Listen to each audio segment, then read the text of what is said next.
Nous sommes en grève pour protester contre le licenciement de 2 délégués et 3 intérimaires.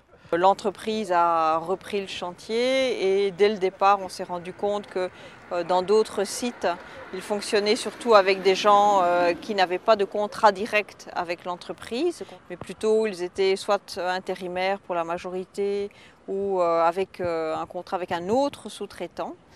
Et directement, on a senti qu'ils voulaient trouver un prétexte pour ne pas garder 2 délégués syndicaux et même pour ne pas avoir de délégués syndicaux du tout. Donc nous avons refusé la sous-traitance parce que nous savons bien qu'à partir du moment où il faut rentrer, même que ce soit 1 ou 2 personnes, ils vont commencer à licencier les ouvriers qui ont un contrat à durée indéterminée un par un pour placer des gens en sous-traitance parce que ça leur coûte moins cher.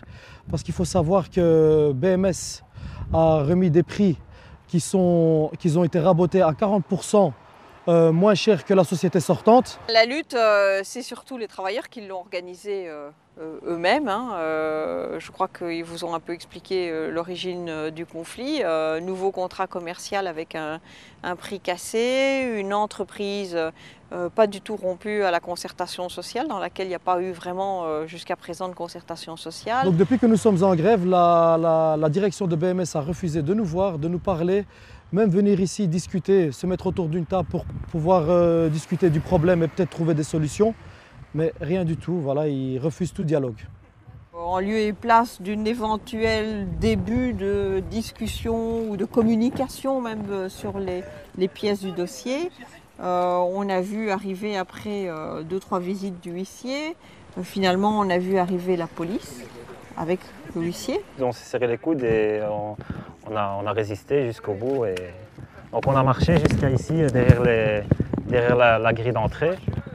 Ensuite, voilà, la police a lâché, donc est repartie, quoi. Le lendemain, c'était très calme. On n'a plus vu revenir la police. Par contre, l'employeur est allé au tribunal, cette fois-là, pour obtenir une ordonnance contre la ville de Bruxelles, qui contraignait à ce moment-là la ville de Bruxelles à exécuter l'ordonnance précédente.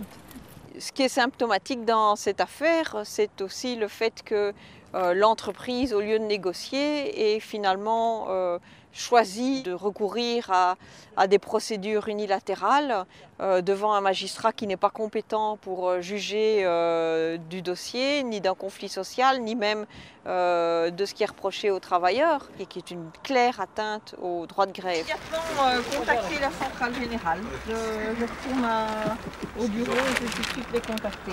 Dis-lui qu'il prend une bouteille pour moi. Attends, mégaphone. Hein? Mégaphone.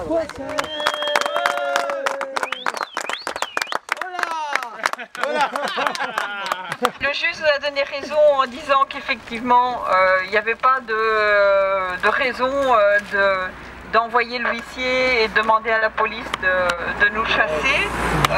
Et en plus de ça, il a même été encore aussi plus loin en disant que BMS avait trompé la justice.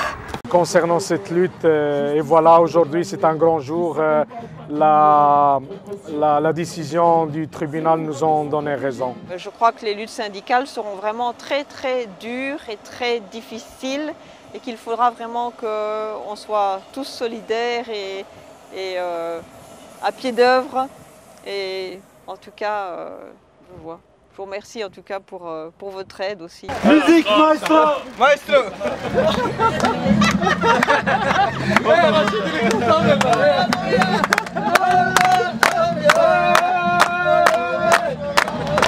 On lâche rien, on lâche rien, on lâche rien, on lâche rien, on lâche rien.